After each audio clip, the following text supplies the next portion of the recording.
G please continue. جی سر ایک بات کہ اس پہ ممکن ہے کہ کوئی اعتراض لے کر آ جائے کہ بھائی جب دو الگ الگ زبانیں مل رہی ہیں تو تیسری زبانیں پیدا ہو رہی ہیں. یہ تو بہت obvious ہے. یہ بات کہ آدم علیہ السلام جب آئے تھے تو ایک ہی زبان تھی تو ان کے بچے بھی وہی زبان کہتے تھے, پھر ان کے پوتے پوتری یعنی کہ جو تھے وہ بھی ایک ہی زبان کہتے تھے, دوسری زبان کا کوئی وجود نہیں تھا. تو جب دو زبانیں ملی نہیں تو پھر تیسری زبان کیسے پیدا ہوئی؟ مطلب یہ ان کا ایک آرگومنٹ ہو سکتا ہے بیسیکلی. تو یہ بات سمجھنی چاہیے کہ ایک زبان, اور یہ بہت پاسبل نہیں بلکہ ہوا ہے, اس کے اوپر بہت ساری اسٹڈیز پائی گئی ہے آلریڈی, کہ کوئی آئسولیٹڈ زبانی ہو, یعنی کہ سمجھے کہ کوئی ایسی بہت سارے ایسے قبائل بھی رہے نا جن کا باہر کے قبیلوں سے کوئی تعلق نہیں رہا, کبھی نہیں رہا, آج بھی مطلب اب بہت چند گنے چنے رہ گئے. تو ان کے اندر بھی کیا ہوتا ہے کہ ایک ہی زبان جب لمبے وقفے تک ایک لانگ پیریڈ میں بولی جاتی رہتی ہے تو اس کے اندر دھیرے دھیرے تبدیلی آتی ہے, اور پھر وہ زبان جو آئسولیٹڈ ہو, جس کے ساتھ کبھی کسی دوسری زبان نے انٹریکشن نہیں کیا, اس زبان کے اندر ہی پہلے کیا ہوتا ہے کہ ڈیفرنٹ ویریئنٹس پیدا ہوتے ہیں, الگ الگ ویریئنٹس پیدا ہوتے ہیں, بول چال کے الگ الگ لہجے پیدا ہوتے ہیں. پھر وہ لہجہ آگے بڑھتے بڑھتے جو ہے بالکل دوسری زبان میں جو ہے کنورٹ ہو جاتا ہے. تو یہ سوال بھی کرنا کہ پہلے تو صرف ایک زبان تھی, پھر بعد میں وہ چیز وہ دوسری زبان میں کیسے آ سکتا ہے. So that is very common phenomena, اور یہ ہمیشہ سے ہوتا رہا. ایسی زبانیں جو بالکل آئسولیٹڈ رہی ہیں ان میں پہلے ویریئنٹس پیدا ہوتے ہیں, پھر وہ ویریئنٹس جو ہے دوسری زبان میں کنورٹ ہو جاتے ہیں. جی مرزا اقبال صاحب, آپ کا جواب ہو گیا؟ جی جی ہمارا تو جواب ہو گیا, اور مطلب میں امید رکھتا ہوں کہ جن کے لیے یہ سوال میں کیا ہوں ان کو جواب مل گیا ہو. چلے ٹھیک ہے, بہت بہتر, بہت اور ایک بہتر. چیز ہے, آپ سے دعا کی گزارش ہے. جب سمائل صاحب کے یہاں گیا تھا آپ کو دیکھ کر, تو اس دن میں نے ابو کی طبیعت خراب چل رہی تھی, دعا کی گزارش کی تھی, اور سنیچر کے دن ہی ان کا انتقال ہو گیا, اسی رات میں, رات گزرنے کے بعد. اللہ تعالیٰ ان تو کے آپ درجات لوگوں بلند سے کرے دعا کی گزارش. اور فرمائے. باقی جتنا سوال تھا نا, آپ لوگوں کا اسٹریم دیکھ کر سارا جواب مجھے مل گیا. عامر حق صاحب کا, کیسر احمد رضا صاحب کا, اور مسلسل آپ کا. بس ایک ہی یہی سوال رہ گیا تھا. میرا تو ابھی جواب آیا نہیں, میں نے بولا نہیں. سورہ روم کی آیت ہے, آپ کا الروم تو کی آیت ہے. اللہ تعالیٰ فرماتے ہیں وَمِنْ آیَاتِهِ اعوذ باللہ من الشیطان وَمِنْ آیَاتِهِ خَلْقُ السَّمَاوَاتِ وَالْأَرْضِ وَاخْتِلَافِ اللَّيْلِ وَالنَّهَارِ وَاخْتِلَافِ أَلْسِنَتِكُمْ وَأَلْوَانِكُمْ. اللہ کی نشانیوں میں سے ہے زمین و آسمان کی تخلیق, گردش لیل و نہار, اور تمہاری زبانوں اور تمہارے رنگوں کا مختلف ہونا. ابن حزم نے الاحکام فی اصول الاحکام میں پہلی جلد کے اندر 5ویں 6 صدی کے ہیں, قرطبہ میں, انہوں نے اس پر بحث کی ہے کہ زبان یہ اللہ نے آدم علیہ السلام کو ہی دے کر بھیجا تھا, اس کے یہ ڈائلیکٹس ہیں, ڈفرنٹ ویریئنٹس ہیں آگے جا کے, یا یہ انسان کی انوینشن ہے. یعنی انسان نے ساؤنڈز کے ذریعے پہلے ہو آ او جیسے جنگلی بولتے تھے, پھر اشاروں میں, پھر اس کے بعد لکھنا کچھ جو ہے نا وہ شیپس بنانی شروع کی. انہوں نے بڑی زبردست پہ بحث کیا, اور قرآن کے دلائل سے واضح کیا ہے کہ ایک مسلمان کا کیا نظریہ ہونا چاہیے. اور انہوں نے استدلال کیا قرآن کی سورہ بقرہ کی اس آیت سے کہ علم آدم الاسماء کلھا, کہ آدم علیہ السلام کو تمام اسماء سکھا دیا. اس میں وہ لغت کو بھی کہتے ہیں کہ انسان کو لغت دے کے بھیجا تھا فرام دا بگننگ. بہت شکریہ. چلیں ٹھیک ہے, شکریہ بہت بہت. اگلے کالر کو لے لیتے ہیں, سرفراز شیخ. سر مجھے اجازت ہے مفتی صاحب, اب چلیں آپ اگر تشریف لے جانا چاہیں گے تو آپ کو روکیں گے نہیں, ویسے تو دل نہیں کر رہا ہے, لیکن مجھے معلوم ہے کہ آپ بزی رہے صبح سے. بہت بہت شکریہ آپ کا جی, اللہ تعالیٰ خوش رکھیں آپ سب کو. بہت بہت شکریہ سننے والوں کا بھی. انشاءاللہ عزیز سے ملاقات ہوتی ہے کسی اور اسٹریم میں, میری اپنی اسٹریم میں. اللہ حافظ. بہت شکریہ. فی امان اللہ. جی بھائی سرفراز بھائی.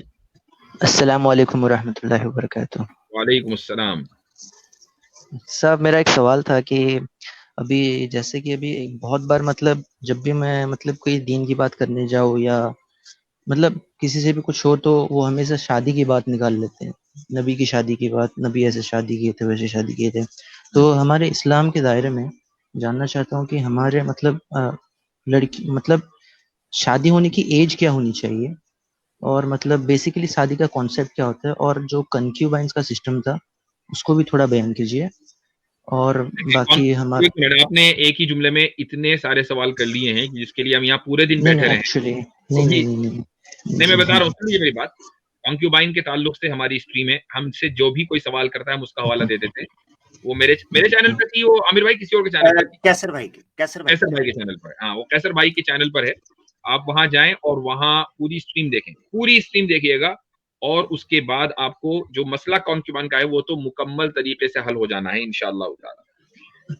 رہ گئی شادی کی بات, تو شادی میں مجھے بتائیے کہ کون سا مسئلہ ایسا ہے کہ جو پرابلم کر رہا ہے لوگوں کو؟ نہیں, بات یہ ہے کہ مطلب ایکچولی ایج کیا ہونی چاہیے, مطلب اصل میں عمر کیا ہونی چاہیے, اور ذہنی طور پہ مطلب کیا ہونا چاہیے بچوں کو دیکھیں, شادی کرنے کے لیے. جو زوجین کا ملاپ ہے اس کے لیے جو عمر ہے وہ یہ ہونی چاہیے کہ یعنی لڑکی جو ہے وہ ذہنی اور جسمانی اعتبار سے وہ بالغہ ہو گئی ہو, یہ اس کی عمر ہونی چاہیے. کیا صغیرہ یعنی بچپن کی جو شادی ہے وہ ہو سکتی ہے؟ وہ بالکل ہو سکتی ہے, اس میں کوئی حرج نہیں ہے. اب شادی کی جو ایج ہے آج کی تاریخ میں, آپ سے اگر کوئی سوال کرے کہ رسول اللہ صلی اللہ علیہ وسلم نے حضرت عائشہ سے شادی کی جب کہ حضرت عائشہ کم عمر تھی, تو آپ یہ دیکھیں کہ سوال کرنے والا کون ہے. سوال کرنے والا اگر سناتنی ہے, ہندو ہے, آپ اس سے کہیے بھائی سیتا کی بھی تو شادی ہوئی تھی, سیتا جی جو ہے وہ 6 سال کی تھی, اب پرابلم کیا ہے تمہیں, یا تو تم اس کو بھی ڈساؤن کرو. اور اگر سامنے والا جو ہے وہ زیادہ اپنے آپ کو سیکولرسٹ کہہ رہا ہے, تو آپ اس سے سوال کریں کہ یہ کسی ملک کے اندر 14 سال, کسی ملک کے اندر 18 سال, کسی ملک میں 16 سال کم سے کم عمر ہے. انڈیا میں ابھی تک کے 18 سال تھی, اس کو بڑھا کر 21 سال کر دیا گیا, چائنا میں 21 سال ہے. تو سوال یہ کہ یہ ممبر آف پارلیمنٹ کون ہوتا ہے جو طے کرے کہ لڑکی کی شادی کی عمر کیا ہونی چاہیے؟ ممبر آف پارلیمنٹ کو آپ یہ سمجھتے ہیں کہ وہ عقل کل ہے, وہ طے کرے گا کہ مورالٹی کیا ہے اور کیا نہیں ہے. وہ آدمی جو سر سے لے کر پیر تک کے کرپشن کے اندر گھسا ہوا ہے, اور جس کے اندر کرپشن گھسا ہوا ہے, جو آپ کے ووٹ خریدتا ہے اور وہاں پہنچتا ہے, وہ آدمی مورالٹی طے کرے گا لوگوں کی کہ شادی کی عمر کم سے کم کیا ہونی چاہیے. مجھے بتائیے کہ کیا یہ چیز معقول ہے؟ جی بے شک معقول ہے. بات یہ ہے کہ مطلب ابھی جب مطلب اس ابھی کے ٹائم کی تو بات نہیں کر رہا ہوں, اس ٹائم پہ جب مطلب بچے ہوتے تھے وہ لوگ, مطلب بات اس لیے ابھی کے ٹائم کی ہوگی چونکہ آج کے ٹائم کو بنیاد بنا کر رسول اللہ صلی اللہ علیہ وسلم کی کم عمر کی شادی کو ٹارگٹ کیا جاتا ہے. آج کے ٹائم کو بنیاد بنا کر کیا جاتا ہے نا. مان لیجیے اگر آج بھی کم عمری میں شادی ہر جگہ ہو رہی ہوتی, تو کیا آپ کو یہ اعتراض سننا پڑتا کہ رسول اللہ صلی اللہ علیہ وسلم نے حضرت عائشہ سے شادی کیوں کی؟ اور اس کی وجہ یہ ہے کہ آج سے 300 سال پہلے یہ اعتراض تھا ہی نہیں, آبجیکشن تو رسول اللہ صلی اللہ علیہ وسلم کے اوپر پہلے دن سے ہے. یہ والا آبجیکشن ابھی 200-250 سال پہلے کہاں سے آیا؟ وہ اس لیے آیا کہ جو دنیا کی جو لبرلزم کے نتیجے میں جو دنیا کے سوچنے کا مزاج بدلا ہے, اس کی وجہ سے لوگوں نے یہ سوال اٹھانے شروع کر دیے. تو اسی کو ہم پریزنٹزم کہتے ہیں. پریزنٹزم کا مطلب یہ ہوتا ہے کہ آج کے دور کے کسی نارمل بیہیویئر کو بنیاد بنا کر ہم 1000 سال پہلے کے رویے کو پر تنقید کریں, کرٹیسائز کریں. اس کو پریزنٹزم کہتے ہیں, اور یہ فیلسی ہے. لاجیکل ورلڈ میں اس کو فیلسی مانا جاتا ہے. بے شک ابھی ہم اگر پچھلے دور پہ جائیں تو 1700-1800 جو مسیحا ہے ہمارا, اس سے پہلے امریکہ میں بھی مطلب 12-13-10 سال کے بچوں میں شادی ہوتی تھی. جی بھائی, میں نے بھی اس پر کئی ویڈیوز بنائی ہیں, اور ابھی حال میں ہمارے زید پٹیل بھائی نے زبردست اس کے اوپر کام کیا ہے. میں چاہوں گا کہ جو آدمی آپ کے سامنے اعتراض رکھ رہا ہے نا, زید پٹیل صاحب کی ویڈیو کا لنک اس کے سامنے رکھ دیں کہ لے بھائی اس کو دیکھ لے. تو انہوں نے مکمل جتنے بھی اعتراضات ہیں سب کو ایک جگہ کمپائل کر دیا. حالانکہ میری بھی کچھ ویڈیوز ہیں, لیکن ہم نے اتنے جامع انداز سے وہ سارے اعتراضات کا جائزہ نہیں لیا. کوئی بات آ گئی, ہم نے اس کا جواب دے دی. لیکن زید پٹیل صاحب نے ہر اعتراض کو سامنے رکھا ہے. ماشاءاللہ زبردست کام ہے. تو آپ اس کو دیکھیں, کوئی مسئلہ, اس کا لنک فارورڈ کر دیا کریں. لیکن اخلاقی طور سے آپ کے سمجھنے کے لیے میں یہ کہہ رہا ہوں کہ پریزنٹزم فیلسی ہے اگر کوئی آدمی اعتراض کرتا ہے, اور اس اعتراض کا جواب دینا یہی ہے کہ آپ کے اعتراض کے اندر فیلسی ہے. آپ پہلے اپنے اعتراض کو جسٹیفائی کریں. جی میرا اور ایک آپ کا اعتراض ہے یا کسی اور کا اعتراض ہے؟ نہیں, میرا اعتراض نہیں, لوگوں کا اعتراض ہے. میں تو بھائی الحمدللہ مسلم ہوں, میں تو سب کچھ مانتا ہوں. تو اور ایک اسی سے ریلیٹڈ تھا کہ مطلب ابھی میں نے کہیں سنا تھا کہ یہ جبکہ مطلب بچیاں پیٹ میں ہوتی ہیں تب بھی شادی کی جا سکتی ہے اسلام میں. یہ کتنا دور تک سچ ہے یہ بات؟ نہیں, ایسا کوئی نہیں ہے کہ بچی اگر پیٹ میں ہے یعنی بھی پیدا بھی نہیں ہوئی اس کی شادی کر دی جائے, ایسی نہیں, ایسا کوئی نہیں ہے. ایسی تو بے بھی جائز نہیں ہے. ہم نے تو کلمہ کا ہاں نہیں, ایسی تو حضرت بے بھی جائز نہیں ہے جو فصل ابھی تیاری نہ ہوئی ہو. جی بالکل. اس میں یہ بھی لاجک سے دیکھیں نا کہ ابھی انسان پیدا نہیں ہوا, اس کے ساتھ جو ہے آدمی سیکسول ریلیشن شپ کیسے کرے گا؟ इम्पॉसिबल। उसको हम ये कह दें कि सेक्सुअल रिलेशन हो सकता है कि वो बाद में करे उस बच्ची के बालिग होने के बाद, लेकिन सवाल ये कि उस जमाने में अगर ये मतलब मसला बचपन के टाइम में एकदम बच्ची जब होती है छोटी 3-4 साल, नहीं, अभी आपने कहा ना कि वो अगर पेट में है तो अभी तो ये नहीं पता कि पेट में है वो क्या है, बच्चा है कि बच्ची, ये तो अल्ट्रासाउंड तो अभी आया है। तो इसलिए ये जो आपने अगर कहीं से सुना है तो जिसने भी आपको बताया उसने झूठ बोला है, और उसको जो है जो उसको दज्जाल की फौज में शामिल कर दें आप आराम से, नो टेंशन। जी और एक रिक्वेस्ट था सबसे, असल में मसला सरफराज मसला ही आ जाएगा ना उस लड़की से जो पेट में निकाह का, कि निकाह नामे के ऊपर दस्तखत कैसे करेगी, वो अंदर भेजेंगे। चलिए ठीक है, आपके सवालात हो गए, मैं अगले कॉलर को लेता हूँ, मुख्तसर रखें ताकि बस एक रिक्वेस्ट था बस माशाल्लाह हमारे अल्हम्दुलिल्लाह भाई सब हमारे बहुत अच्छा काम कर रहे हैं यूट्यूब पे, ये पे प्लेटफॉर्म पे आके। बस एक रिक्वेस्ट था कि आप लोग को ना सब हजारों लोग आदमी देखते हैं आपको, तो अपने अखलाक को मतलब कि ऐसे रखना, ऐसे अंदाज में रखिएगा। रिक्वेस्ट है, बुरा मत मानिएगा, बोल रहा हूँ मैं। तो अपने अखलाक को इस कदर रखिएगा कि मतलब जैसे कि अल्लाह ताला की नज़रों में और लोगों की नज़रों में जैसे हम मतलब दूसरों को मुतासिर करें, ना कि मतलब कि कोई ऐसे जान ले, हमको ये सोचे कि हम इतरा रहे हैं, तकब्बुर कर रहे हैं, क्योंकि अल्लाह ताला ने उनको मतलब कम इल्म दिया है, हमें ज्यादा दिया है। आपकी नसीहत सराखों पर, और ऐसा ही होना चाहिए। जो आदमी अपने इल्म पर गुरूर करता है उसका उससे इल्म छीन लिया जाता है। जो अलकिब्रिया उरिदाई, अल्लाह ताला को ये चीज सख्त नापसंद है कि कोई इंसान तकब्बुर करे, ये मुमकिन नहीं है। और इंशाअल्लाह मुझे यकीन है कि हमारे जितने भी अहबाब हैं जो स्ट्रीम करते हैं, हमारे साथ जुड़ते हैं, हम उनके साथ जुड़ते हैं, उनमें ये मैं गवाही दे सकता हूं कि तकब्बुर का शायबा भी नहीं है, अल्हम्दुलिल्लाह सुम्मा अल्हम्दुलिल्लाह। हाँ, अगर आप में से किसी को कभी लगता है कि भाई किसी की थोड़ा सा धुलाई कर दी गई है, तो ये वइन आक़बतुम फ़आक़िबू बिमिस्लि मा उक़िबतुम, ये उसके तहत है कि जैसी करनी वैसी भरनी। सामने वाला अगर हरकतें करेगा तो फिर उसको उसी की जबान में बाज मर्तबा जवाब देना जरूरी हो जाता है। तो इसलिए इसको ये ना समझा जाए कि कोई आदमी तकब्बुर कर रहा है। जज़ाकुमुल्लाह खैर। हाँ, और सरफराज भाई कुरान की आयत भी सामने रखे हैं कि अम्मा बिनिअमति रब्बिका फहद्दिस। इस एतबार से भी कई दफा आपको बहुत सी चीजें, गुरूर की बात नहीं, यानी मिसाल के तौर पर आपके पास तौहीद है, आपको तौहीद पर नाज होना चाहिए। आपके पास रिसालत है, आपको रिसालत पर नाज होना चाहिए। आपके पास एक ऐसी किताब है जो रहती दुनिया तक के मसाइल के हल के लिए, आपको इस पर नाज और एतमाद होना चाहिए। और अल्लाह के रसूल पाक सल्लल्लाहु अलैहि वसल्लम की एक रवायत है, मैं एक तफसीर गालिबन इमाम इब्नुल जौजी की तफसीर थी ज़ादुल मसीर, अगर मैं गलत नहीं हूँ, काफी साल पहले मैंने ये उसमें एक वाकया पढ़ा था। एक सहाबी थे, वो सफर करने के लिए गए तिजारत के लिए सीरिया की तरफ। तो वहां जो बफर जोन में जो क्रिश्चियंस थे उनके साथ उनकी डिबेट्स हुई तिजारत, वो दावत का काम भी साथ करते थे। तो उस दावत के काम में एक एतराज रखा गया, जो एतराज था या उख्ता हारून के हवाले से। उख्ता हारून कुरान में आया, तो उन्होंने कहा कि तुम उख्ता हारून कहते हो, वो तो हारून अलैहिस्सलाम के कितनी देर बाद आई हैं, मरियम इस्लाम तो बहन कैसे हो गई। ये एतराज उस वक्त हुआ सहाबा से, कुरान में ये आया। तो उस दौरान में ना एक वाकया जिक्र किया है इमाम इब्नुल जौजी ने, वो ये वाकया ये जिक्र किया है कि उन साहबी को कहा गया कि हमने सुना है, क्योंकि खबर सारी रखते थे ईसाई, बस जिद की वजह से ईमान नहीं लाते थे। तो उन्होंने कहा कि हमें ये पता चला है कि तुम्हारे नबी पाक सल्लल्लाहु अलैहि वसल्लम तो ये भी बताते हैं कि संजय का तरीका भी क्या है, गुस्ल जनाबत क्या है। तो सहाबा ना वहां एकदम थोड़ा सा एम्बैरेसमेंट फील हुई, क्योंकि पहली दफा ये इस तरह का इतराज आया उनके सामने कि आया इस पर हमें एम्बैरेस होना चाहिए या फख्र करना चाहिए, मतलब इस वक्त मेरी सिचुएशन क्या हो।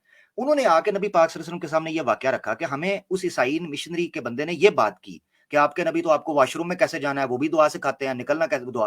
तो नबी पाक सल्लल्लाहु अलैहि वसल्लम ने कहा यही तो हमारे लिए बायसे फख्र की बात है कि इस्लाम के अंदर सबसे बेहतरीन ये चीज है कि वो आपको सारी जिंदगी के मामलात बताता है। अबू दाऊद में यह हदीस है और गालिबन उबई इब्न काब रजी अल्लाह अन्हु है, और जहां तक मुझे याद पड़ता है, कई साल हो गए इस हदीस को पढ़े हुए। तो ये एतराज जब उनसे किया गया, और गालिबन ये वाकया फारिस का है, और वहां पर जब एतराज हुआ यही एतराज, तो उन्होंने फरमाया कि नाम अल्लमना रसूलुल्लाह सल्लल्लाहु अलैहि वसल्लम कुल्ल शैइन हत्ता अल क़िराअह, कि रसूलुल्लाह सल्लल्लाहु अलैहि वसल्लम ने बिल्कुल हमें हर चीज सिखाई है, यहाँ तक कि वॉशरूम में जाने के आदाब भी सिखाए। यानी उन्होंने इस बात को फखरिया कहा कि तो इसमें हरज क्या है, रसूलुल्लाह सल्लल्लाहु अलैहि वसल्लम अगर रहबर इंसानियत है तो हमें उन्होंने ये भी बताया है कि इस दुनिया में कैसे रहना है, और ये भी बताया है कि आखिरत कैसे संवारनी है। तो फुल पैकेज है, पार्शियल पैकेज नहीं है। जिसके पास यहाँ लोगों के पास गाड़ी होती है, अच्छी घड़ी होती है, वो ऐसे ऐसे हाथ लाके दिखाते हैं। आपके पास इस्लाम है, शर्माना क्यों। अल्हम्दुलिल्लाह। हमारे पास अगले कॉलर हैं अल कातिल। वाह क्या नाम है भाई। السلام علیکم ورحمۃ اللہ. سلام. لیں جی سارے زمبیلیں پہن لیں اور زرہیں اوڑھ لیں, قاتل صاحب آ گئے ہیں, پتہ کوئی نہیں تلوار چل رہی ہے کہ تیر. ٹھیک ہے جی نہیں عامر بھائی ایسا کچھ نہیں ہے, ایسا کچھ نہیں ہے. آپ کا جرمٹ دیکھ کے بڑا دل کو سکون ملتا ہے, بڑی راحت ملتی ہے. بہت اچھا آپ کر رہے ہیں, بہت مزہ آ رہا ہے آپ کو دیکھ کر. اور ایک بات ہے, پتہ نہیں کیوں عامر بھائی اور میری آئیڈیالوجی, مجھے کوئی مولانا مل نہیں رہا تھا آن لائن یوٹیوب پہ جس کی اور میری آئیڈیالوجی مل سکے. پتہ ہے مجھے اب عامر بھائی مل گئے, الحمد للہ. ماشاء اللہ. جی جی چھوٹا سا میرا سوال بھی ہے, اگر آپ اجازت دے تو میں پوچھوں. جی فرمائیں. سوال یہ ہے کہ جب رومن اور پرشین امپائر فتح ہوئی تو اس کے پیچھے وجوہات کیا تھی؟ رسول اللہ صلی اللہ علیہ وسلم نے پیشن گوئی کی تھی, ٹھیک ہے. اب حضرت عمر فاروق رضی اللہ تعالیٰ عنہ, اس کو مطلب پہل کیسے ہوئی؟ دیکھیں بڑا تفصیلی جواب ہے اس کا, لیکن میں مختصر بتا دوں کہ جو رومن اور پرشین امپائر تھے, ایک عرصے تک تو ان لوگوں کو جزیرۃ العرب میں کوئی دلچسپی نہیں تھی, چونکہ یہاں پر کوئی حکومت نہیں تھی اور کوئی یعنی صرف قبائلی نظام تھا, الگ الگ قبیلے اپنے اپنا نظام چلا رہے تھے. لیکن جب ایک حکومت بن گئی اور باقاعدہ ایک طاقت اس علاقے کے اندر ابھر گئی, تو پرشین اور رومن امپائرز دونوں کو یہ خدشہ ہوا کہ بھئی یہ طاقت جو ابھری ہے یہ ہمارے نیبرہڈ میں یہ باقی نہیں رہنی چاہیے, اس سے لہٰذا اس کے خلاف وہ تیاری کرنے لگے. اور اس کی جو پہلی جو تیاری ہوئی ہے وہ یہ جنگ تبوک کے موقع پر, جبکہ رسول اللہ صلی اللہ علیہ وسلم ابھی اس دنیا میں موجود ہیں مدینہ کے اندر. سن 9 ہجری کا یہ واقعہ ہے. تو اس وقت آپ صلی اللہ علیہ وسلم کو یہ خبر ملی کہ ایک بڑا لشکر رومیوں کا وہ مدینے کے اوپر حملہ کرنے جا رہا ہے. تو آپ صلی اللہ علیہ وسلم نے باقاعدہ 30,000 کے قریب صحابہ کو لے کر آپ وہاں پہنچے تبوک کے موقع پر. وہ جنگ نہیں ہوئی, لیکن اس سے آپ اندازہ لگائیں کہ رومنس یہ پلان بنا رہے تھے کہ وہ مدینے کے اوپر حملہ کریں. اس وقت وہ کامیاب نہیں ہوئے اور جنگ ٹل گئی. لیکن ان کی جو اسٹریٹجی تھی وہ بہرحال مدینے میں مستقل آ رہی تھی. حضرت ابوبکر صدیق رضی اللہ عنہ کے زمانے میں حملہ نہیں ہوا, لیکن حضرت عمر فاروق رضی اللہ عنہ کے زمانے میں یہ بات طے ہو گئی تھی کہ اگر ہم نے ان دونوں سلطنتوں کا علاج نہیں کیا تو ہمیں کرش کر دیا جائے گا. تو بعض مرتبہ دفاعی اسٹریٹجی سے ہٹ کر اقدامی اسٹریٹجی اختیار کرنی پڑتی ہے اپنے سروائیول کے لیے, یعنی وہ بھی جسٹیفائڈ ہوتا ہے. اور اسی لیے آپ صلی اللہ علیہ وسلم کی نے پیشن گوئی فرمائی تھی اور حضرت عمر رضی اللہ عنہ نے اس کے اوپر عمل فرمایا. جی شکریہ, بہت شکریہ آپ کا. اور اس میں حضرت جو آپ نے بات کی ہے اس میں کوئی کباہت بھی نہیں ہے, انٹرنیشنل سٹینڈرڈز پر ہے. اب آپ دیکھ لیں یہ بڑی بڑی جو پاورز ہیں, امریکہ نے کتنے ملکوں پر چڑھائی صرف اور صرف جو انٹیلیجنس رپورٹس تھیں اس بنیاد پر اور پوٹینشیل تھریٹ کے اوپر. جی ہاں, دیٹس اٹ. اور بعد میں سوری کیا 2003 کا عراق کا واقعہ دیکھ لیں, آپ کو نکلا کچھ بھی نہیں, ٹائم فش. ٹھیک ہے, یہ معاملات ہیں اور پوری دنیا نے اس کو ایکسپٹ کیا. چلیں جی جی جی جی بالکل. عامر بھائی جیسے کہ آج میں بتا دیتا ہوں, میں انڈیا کا ہی ہوں, ہندوستان سے ہی ہوں میں. اگر کسی کے پاس ایک کوئی طاقت آ جائے اور ایسے ہی وہ جیسے کہ رومن اور پرشین امپائر وہ بادشاہ میرے خیال سے یہ سوال آپ نہ کریں, بہتر ہے. ٹھیک ہے, آپ کی بڑی مہربانی میرا بھائی. ٹھیک ہے, چلے کوئی بات نہیں سر, کوئی بات. بہت شکریہ, بہت شکریہ, تھینک یو. چلیے ٹھیک ہے. محمد توفیق صاحب ہمارے اگلے کالر ہیں اور اس کے بعد وقاص صاحب ہیں. جی محمد توفیق صاحب. اچھا یوٹیوب پہ چلے جائیں, جو بات کر چکے ہیں وہ یوٹیوب پہ چلے جائیں. ٹھیک ہے جی, سوری جی. وعلیکم السلام. جی بھائی مجھے صاحب بہت خوشی ہے, آج پہلی بار آپ سے میری بات ہو رہی ہے اور سارے لوگوں کو بہت مبارکباد. آپ لوگ کا کام بہت اچھا ہے.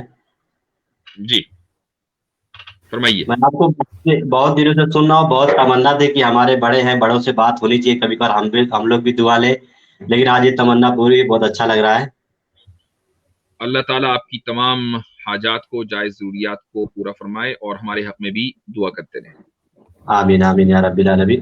مفتی صاحب میں ایک چھوٹا سا بات عامر حق صاحب کے طریقے سے بات کر کے نکل جاؤں گا فٹاک سے. میں بہت اچھا لگ رہا ہے, بہت زیادہ خوشی ہو رہی ہے آپ لوگوں کو دیکھ کر, خاص کر کے لائیو میں کر کے. آپ کے چینل پہ بہت دن پہلے ایک آئے تھے انل آریہ صاحب, آپ سے ان کی ڈیبیٹ ہوئی تھی. ڈیبیٹ کے بعد میں نے ان کو سنا اور میں نے اس میں کچھ کمنٹ کیا تھا ان کے چینل پہ. तो आमिर हक साहब से भी उनकी बात हो चुकी है, उनका जो एक प्रोग्राम चल रहा था एक्स मुस्लिम वाला। हाँ आए थे, वो आए थे, बिल्कुल आए थे। अच्छा, अनिल की बात कर रहे हैं? अनिल आई है।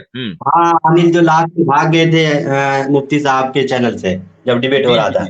जी। तो बोले फिर तो उनसे मेरी क्या हुआ, कमेंट में उनसे हमारा कमेंट के जरिए से बात होने लगा। तो बाद में वो बोले कि अगर आप कुछ बात करना चाहते तो नंबर शेयर करें, नंबर से बात करते हैं। तो खैर मैं ये कहना चाहता हूँ, उनसे हमारी बात होने लगी करीब घंटे भर। वो बहुत दिलचस्पी रखते हैं, अच्छे हैं इस मामले में, लेकिन उनका नजरिया अपना जो हिसाब से काम करते हैं। तो उनसे घंटों बात होती थी, इस्लाम पे एतराज करते थे, मेरे भी जहन खराब करते थे। तो वो कहते थे कि मुफ्ती साहब ऐसे, तो वैसे वो अपने हिसाब से कहते थे, हम तो नहीं कह सकते, हमारे बड़े हैं। तो मैं बोला जाइए आप उनसे फिर से बात करिए। बोले हम बहुत बार रिक्वेस्ट किए, हमारी कोई बात उनसे नहीं हो पा रही है। तो अब तो रास्ता खुला, अब उनको आना चाहिए। मेरे से आज तक उन्होंने उस शिकस्त फाश के बाद, जब से वो भागे हैं, आज तक कोई रास्ता नहीं किया। अच्छा। और हजरत आपसे जो शिकस्त खा के जाता है वो उसके बाद नाम नहीं लेता, ये भाग जाता है। ये तो अल्लाह ताला का फजल है और कुछ नहीं है। मैं ये भी बता दूं कि वो डिबेट उनसे कैसे हुई थी। अब चूंकि उनका जिक्र आ गया है, हुआ ये था कि मैं उस जमाने में इस तरह के मौजूआत के ऊपर, यानी लाइव स्ट्रीम नहीं किया करता था। फेसबुक के ऊपर मेरे अक्सर प्रोग्राम आया करते थे, यूट्यूब पर ज्यादा एक्टिव नहीं था मैं। सर्जिकल स्ट्राइक में मेरी एक सीरीज चल रही थी, तो उसमें ज्यादातर पॉलिटिकल इश्यूज भी होते थे, कुछ रिलीजियस इश्यूज भी होते थे। तो बाज मरतबा मैंने किसी यानी मेरे ख्याल से खुदा की वहदानियत पर कुछ दलाइल दिए होंगे। तो ये जो शख्स हैं अनिल, क्या नाम है, अनिल आर्या, तो उनके फेसबुक पेज के, हाँ, फेसबुक की जो उनकी वॉल है, वहां पर जाहिर उनके बड़े फॉलोवर्स थे। वो मेरी वीडियो उन्होंने लगाई, उसके पीछे उसके ऊपर तनकीद करने लगे, क्रिटिसाइज करने लगे, विच इज ओके, वो तो हर जगह करते हैं लोग, उससे मसला नहीं है। लेकिन उनके जो लोग थे फॉलोवर्स, वो ये समझ रहे थे कि भाई अनिल आर्या कोई बहुत बड़ी तोप है, इनको कुरान का बड़ा इल्म है। तो उन्होंने ये कहा कि भाई आप जो है वो मुफ्ती यासिर से डिबेट करें। और उसके बाद उनके लोग आए मेरे पेज के ऊपर और मुझे चैलेंज दे दिया कि भाई अनिल आर्या तैयार हैं और आप डिबेट करें। मैंने उस चैलेंज का कोई जवाब नहीं दिया, लेकिन 2 दिन तक के उन्होंने दबाकर प्रेशर बनाया कि नहीं आप डर गए। ठीक है भाई, अगर आदमी मजबूर हो जाता है बात करने से तो ठीक है, हम बात करने के लिए तैयार हैं। तो बहरहाल वो बात हुई, 2 घंटे तकरीबन डिबेट चली और उसको फिर हमारे चैनल के ऊपर अपलोड किया गया। दुनिया ने देखा कि उस डिबेट का क्या नतीजा निकला। जहां तक मुझे मालूम है कि अनिल आर्या ने इस खिफ्फत में आकर, इस शिकस्त की खिफ्फत से यानी ना उसको बर्दाश्त न करते हुए अपने उस प्रोफाइल को, फेसबुक प्रोफाइल को डिलीट कर दिया था। अब वो दोबारा एक्टिव हुए, आई डोंट नो। जी हाँ, वो फेसबुक प्रोफाइल डिलीट हो गई थी, वो गायब हो गए थे बिल्कुल एकदम रडार से। लोगों ने इतना उनको सुनाया, यहाँ तक कि वो जो महेंद्र पाल आर्या है, उस तक ने वीडियो बनाई अनिल के खिलाफ कि भाई तुझे जरूरत क्या आ रही थी जाने की। तो ये आप लोगों को परेशान करते होंगे, हमारे पास नहीं आते ये लोग। तो जी वही मैं कह रहा था। उसके बाद से जब से आप लोगों का ये प्रोग्राम चालू हुआ ना, तब से अब हमको भी, हम लोग तो कम पढ़े लिखे हैं, वहां तक पहुंच ही नहीं पाए। तो जितने एतराज थे सारे हम लोग खुद जवाब दे सकते हैं, सुन के मोटी मोटी बातें।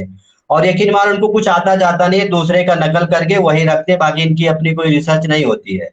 तो वो सब उनको जवाब मिल चुका। अब मैं उनको फोन करता हूँ तो फोन ही नहीं उठाते। जी हाँ, बिल्कुल।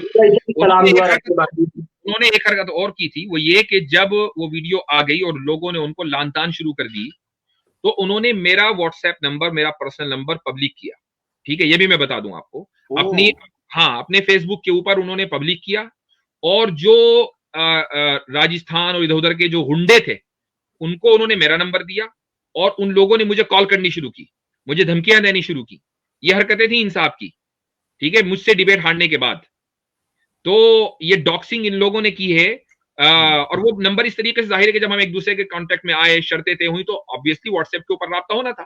तो बाकायदा मेरा नंबर जो है उन्होंने उसका स्क्रीनशॉट लेकर फेसबुक पर डाला और बहुत सारे लोगों ने फिर वो उस नंबर को इस्तेमाल किया और मुझे दबा के कॉलें करनी शुरू की। उनमें से बहुत से लोगों को मुझे ब्लॉक करना पड़ा। अच्छा, मैं यहाँ हजरत तौफीक भाई से पहले बात करें। ये जो हजरत ने अपना एक्सपीरियंस शेयर किया है, मैं इस एतबार से तौफीक भाई, आप भी चूंकि आप कह रहे हैं मेरी उनसे कॉल पे बात, ये जितने मुसलमान हैं जो सोशल मीडिया के ऊपर इनके साथ एंगेज हो रहे हैं, आप अपनी पर्सनल डिटेल ना शेयर करें, अपने पर्सनल नंबर्स इनके साथ ना शेयर करें। आप सोशल मीडिया की हद तक डिबेट करना चाहते हैं, नॉलेज है, बैकग्राउंड ग्रिप है टॉपिक के ऊपर, आप करें। मगर पर्सनल डिटेल आप देख रहे हैं, वो एक एक्सपीरियंस अपना शेयर कर रहे हैं कि ये किस हद तक आते हैं। दूसरी बात हजरत, मेरे ख्याल से ये आपने इस जख्मी को इतना खून आलूद करके वो छोड़ा, तो वो हमारे पास आए और थोड़ी देर चले और उसके बाद पीके हो गए, वो निकल गए। तो मेरे से भी वो निकल गए, फिर इसका मतलब है जी ठीक हो गया। अच्छा, चलें, शुक्रिया, बहुत बहुत तौफीक। आज ही सुबह एक पोस्ट किए थे, वो कोई एक्स मुस्लिम है, मैं तो सुनता ही नहीं, आप लोग भी मना करते हो, हमको भी अच्छा नहीं लगता। और लेकिन मैं बार बार एक बार ये भी कहता हूँ, मुरीदो तुम्हारा बहुत शुक्रिया हमारे ईमान में और इजाफा करने के लिए। उनकी वजह से मैं समझता हूँ, जो यकीन बढ़ा है आप लोगों की मेहनत से और अल्लाह ताला के करम से, वो शायद पहले कम था, लेकिन अभी तो ऐसा है कि उन लोगों की वजह से हमारा ईमान और मजबूत हो गया और हम जम गए उस पे, सारे जवाब भी मिले। एक बात सिर्फ करना, फिर मैं निकल जाऊंगा। जैसे ये एक्स मुस्लिम जो काम कर रहे हैं अपना चैनल पे, चंदा बिटोर रहे हैं, उनका तो काम ही वही है। क्या ऐसा कोई बंदे तैयार करके डायरेक्ट जाके स्ट्राइक कर दे, उसपे जाके कूद जाए कि भाई हाँ मैं आ गया? ऐसा नहीं हो सकता, कोई तैयार होके जाए कि भाई मैं जवाब नहीं। तो हम यहाँ बैठे हुए हैं ना जवाब देने के लिए। हमने तो कितनी ही मर्तबा उन लोगों के चैलेंजेस का जवाब दिया, उन लोगों को बुलाया। मुझे बताइए, सचवाला को अल्हम्दुलिल्लाह उसके साथ जो डिबेट हुई है उस पर 1 साल पूरा हो रहा है। नवंबर के महीने में ये डिबेट हुई थी, तो हम अल्हम्दुलिल्लाह नवंबर का जो महीना है उस पर हमारी विक्ट्री की एनिवर्सरी है।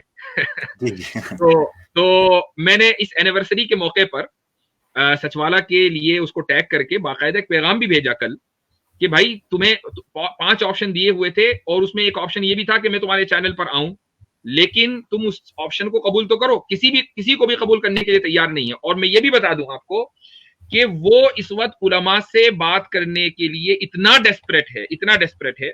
हमारे साथ इस वक्त ग्रुप में मौलाना उमैर साहब हैं, इनके एक उस्ताद हैं जो दारुल नदवतुल उलमा लखनऊ में उस्ताद हैं। इसका जो सचवाला के एक बहुत करीबी है जिसका नाम है अब्दुल हमीद, उसने भी अपना नाम सचवाला रखा हुआ है। तो उसने उन साहब को जो नदवतुल उलमा में उस्ताद हैं उनको फोन किया और ये कहा कि मैं यानी अपने आप को मुसलमान प्रेटेंड किया और ये कहा कि हमारे कुछ सवालात हैं, आप अगर ऑनलाइन आकर जवाब दे दें। तो जाहिर है कि जो आलिम होता है वो अपनी ये जिम्मेदारी महसूस करता है कि भाई अगर सवालात हैं वो मेरे पास इल्म है तो मुझे जवाब देना चाहिए। उन्होंने कहा ठीक है मैं आ जाऊंगा। जब उन्होंने हामी भर ली कि मैं आ जाऊंगा तो कहा कि वो एक साहब और हैं, उनका नाम सचवाला है, उनके भी कुछ सवालात हैं, वो भी आपसे सवालात करेंगे। तो इस तरीके से ये ट्रैप लगाकर सामने वाले को अंधेरे में रखकर कि ये डिबेट होगी अपने चैनल के ऊपर लेकर आते हैं और उसके बाद उसके ऊपर एतराजात की बौछार कर देते हैं। सामने वाला अगर प्रिपेयर्ड नहीं है तो ऑब्वियसली बात है कि वो कैसे जवाब देगा। कोई भी आदमी होगा, मैं भी अगर कहीं अनप्रिपेयर्ड चला जाऊंगा तो मुझे भी शायद बहुत से सवालों के जवाब नहीं पता होंगे। मुझे पता तो होना चाहिए ना कि सामने वाला किस पिच पर खेल रहा है, किस लाइन पर चल रहा है और क्या उसके आमतौर से एतराजात है, मुल्हिद है, मुसलमान है। तो बहरहाल इस तरह से ये लोग अपने यानी जो अपने कॉन्टेक्ट्स में या कॉन्टेक्ट्स में, मुझे ये भी पता है कि अब्दुल हमीद साहब को नंबर किसने दिया, ये भी मुझे पता है। लेकिन बहरहाल ये मुख्तलिफ उलमा को अप्रोच कर रहे हैं। भाई मैं तुमसे कह रहा हूं कि मुझसे आकर बात करो, तो मुझसे बात करने के लिए तैयार नहीं है। और बात करने के लिए तैयार न होने का बहाना देखें क्या है, कहते हैं ये आदमी दहशतगर्द है। अब मुझे बताएं कि मेरे ऊपर दहशतगर्दी का इल्जाम इसलिए लगाते हैं ताकि ये डिबेट ना करने का इनका बहाना चल जाए। और नीचे जो है जो सनातनी वो कहते हैं हाँ बिल्कुल ठीक है, बिल्कुल सही, उसके पास नहीं जाना चाहिए। भाई क्यों नहीं जाना चाहिए? अगर मैं खुदा ना खास्ता दहशतगर्द हूं तो मैं 1 साल पहले भी था। उस वक्त क्यों आए थे तुम बात करने के लिए? हजरत उस वक्त आपके टेबल के नीचे के 47 नहीं होगी ना। अच्छा, स्पीकिंग ऑफ डिबेट्स, मैं एक चीज और बता दूं कि अभी एक शॉर्ट वीडियो मैंने उसकी देखी, क्या नाम है, गालिब कमाल की। गालिब कमाल ने मुझे चैलेंज दिया डिबेट करने का और मैं चाहूंगा कि ये इंशाल्लाह इसकी जो क्लिप है वो काट कर चलाई जाए ताकि गालिब कमाल तक ये पहुंच जाए। वैसे भी पहुंच जाएगी, लोग देखते हैं। तो गालिब कमाल ने मुझे चैलेंज दिया कि एक न्यूट्रल चैनल के ऊपर आकर बात कर लेते हैं। बात करने में न्यूट्रल चैनल के ऊपर आकर, अव्वल तो न्यूट्रल चैनल एग्जिस्ट नहीं करता, लेकिन अगर करता है तो हमें बात करने में कोई हर्ज नहीं। लेकिन मैं गालिब कमाल से ये पूछना चाहता हूं कि तुम्हारी जुर्रत कैसे हुई कि तुम गुलामी के मसले पर मुफ्ती शमाइल साहब की वीडियो का जवाब दिए बगैर तुम वही सवाल के जो तुमने अपनी ओरिजिनल वीडियो में किए थे मुझसे पूछने के लिए आ गए, जबकि मुफ्ती शमाइल साहब ने तुम्हारी एक एतराजात का वाज़ेह अंदाज से जवाब दिया है। वो वीडियो तुम तक पहुंची है, ऐसा नहीं है कि वो वीडियो तुम तक नहीं पहुंची, वो वीडियो तुम तक पहुंची है, तुम्हारे एक एतराज को डिबंक किया है। لیکن تم نے ایک کالر نے جب غالب کمال سے کہا کہ مفتی شمائل صاحب کی طرف سے جواب آ گیا تو اس نے کہا کہ نہیں مجھے مفتی شمائل صاحب سے جواب نہیں چاہیے, مجھے تو مفتی یاسر سے چاہیے. کیوں بھائی؟ مفتی شمائل اور مفتی یاسر میں آپ فرق کیوں کر رہے ہیں؟ ایک مسلمان نے اگر آپ کے اعتراضات